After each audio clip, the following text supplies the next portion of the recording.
Hey, hey guys. This is my prediction video for Tugstsogt Nyambayar versus Claudio Marrero. I am really completely flummoxed as far as this match goes. I don't know really which way to go. It's one of the rare times where I'm actually confused, perplexed as to who's going to win. You might want to reflexively say, "Well, hey, Claudio Marrero, he's been knocked out once, and he's been beat twice. Yeah, he has, but only to fairly close to world class or world class guys. He lost to Cuellar, whatever you want to call him. But Cuellar at the time was, on a pretty good run, and he is a relentless pressure fighter that suffocated him and got in his face and didn't give him a chance to breathe, and he outworked him, and he still didn't manage to get the KO. So it's not like Marrero has a terrible chin. And the other guy was Jesus M. Rojas, and Rojas was on a great run, and he had just stopped Abraham Lopez, who was a fairly decent prospect, and he went on to fight Jojo Diaz in what was a pretty close fight, far closer than the actual scorecards reflected. So Marrero is not a bad fighter whatsoever. So I mean, it's not like you should just reflexively go with the guy that has the O here.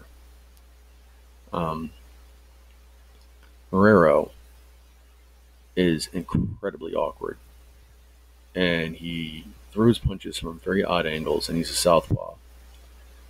To my knowledge, Nyambayar has not fought any southpaws, and of all the guys to have his starting off point as far as southpaws go, I'm not sure if Marrero is the guy to go with.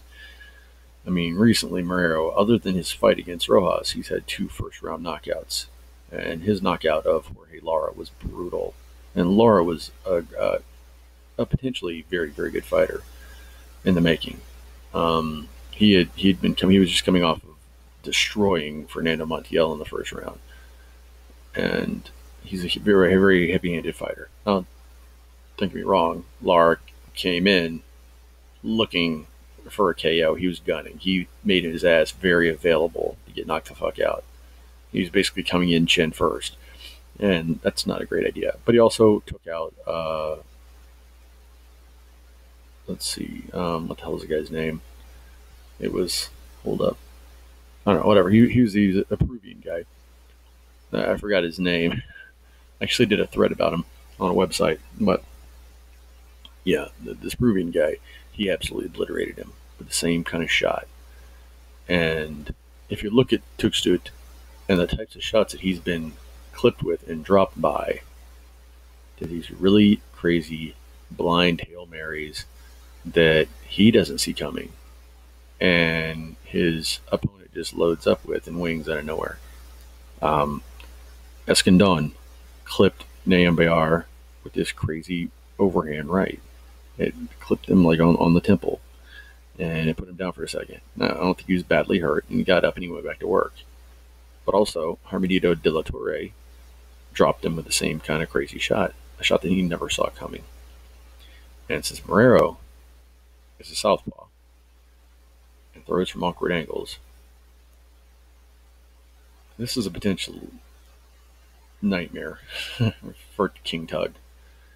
And I don't know if he's really the best guy that they should have put him in with. I think this might be a very, very, very horrible misstep by his handlers. Now, if Marrero can get in, if Marrero doesn't land a KO shot in the first 2 or 3 rounds, and King Tug or Tugstsogt is able to get into his rhythm, I think then it becomes a very winnable fight for King Tug. So if it goes long, Nyambayar probably wins by either late stoppage or by UD.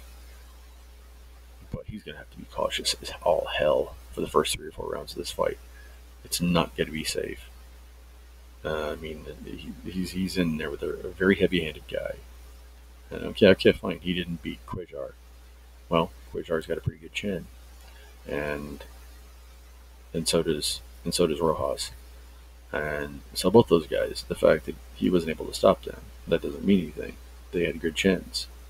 I'm not sure about Nyambayar because he's been dropped twice, and neither one of those were on the button. These are just like glancing blows, and he was hurt. I mean, he hit it very well, and he got up and shook it off. Don't get me wrong. I'm really rooting for King Tug to pull this off. I'm a huge fan of his. I've been promoting him since he. I mean, as far as the website that I write for, Boxing News 24, I've been promoting him since he turned pro. Basically, the guy's an incredible talent. I mean, I see a lot of Triple G in him. I see a little bit of Lomachenko. He's got a lot of attributes that are just amazing. You know, he's a natural. But I think this might be a little too soon in his career to be putting him in there with a guy who is as dangerous of a puncher as Marrero is, and is awkward, and his first southpaw of all things. So, as much as I like King Tug, and as much as I'm really rooting for him and want him to win, I think this is a terrible decision by PBC to throw him in there with Claudio. So, I regretfully am choosing Claudio Marrero by early KO. There you go. But War MBR. I'm hoping for the best, but I'm fearing the worst. Marrero KO in first 3 or 4 rounds. That's it.